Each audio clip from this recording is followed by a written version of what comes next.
pessoas que tinham filhos deficientes, né, ou com problemas de saúde mental, eles ficavam confinados, né? Então, assim, não ia para a sociedade, né? Então, tudo isso é muito novo, né, Maria? E que bom que está tendo essa questão desse movimento sobre a questão da saúde mental. Porque eu acho que a terapia, por experiência própria, ela deveria existir na nossa vida não só quando a gente adoece. Sim. Na verdade, eu acho que a terapia preventiva, ela faz com que você não adoeça.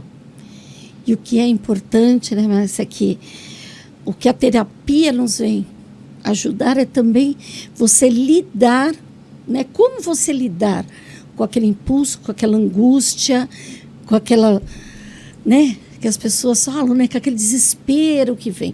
Então, ela ajuda você equilibrar e quando você enfrenta algo assim, você tem uma habilidade que você trabalha em você e você consegue passar. E nós não temos essas habilidades desenvolvidas em nós. Não né? não temos. Então, a gente, muitas vezes, a gente entra numa crise, por exemplo, numa crise de ansiedade excessiva, né? Onde aquilo...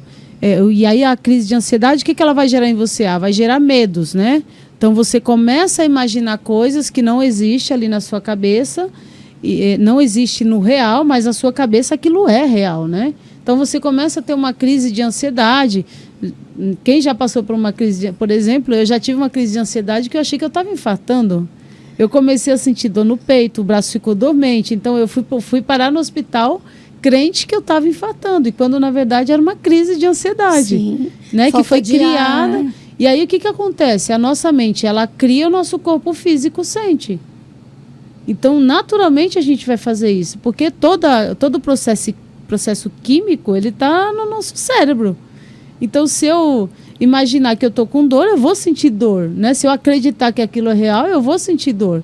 Né? Então, a mente, ela é muito poderosa para isso, inclusive para nos enganar. Sim. Né? E se o cérebro não está bem, o corpo não vai estar. É isso, né? E o cérebro, ele tem um processo, né, o Meire, que assim, ele não consegue distinguir o que é real e o que é imaginário, né? O que não é real. Sim. Então, se eu trouxer uma situação que eu vivi na minha infância de dor, e eu começar a relembrar disso aqui, se eu começar a contar para você, pode prestar atenção, às vezes a gente começa a contar uma história e o nosso corpo começa a sentir como se a gente estivesse vivendo aquela história. A gente sente as mesmas emoções que a gente sente. E aí a gente até se altera quando está contando, porque você volta ao passado, né?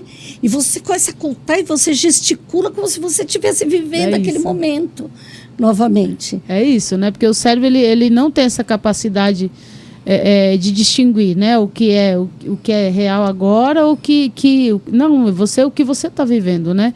E aí a gente tem que entender que essa questão do processo terapêutico na nossa vida, ele, como forma de prevenção, porque tem emoções que a gente não sabe lidar com ela. Tem situações que a gente passa na nossa vida que a gente não sabe lidar com ela, gente.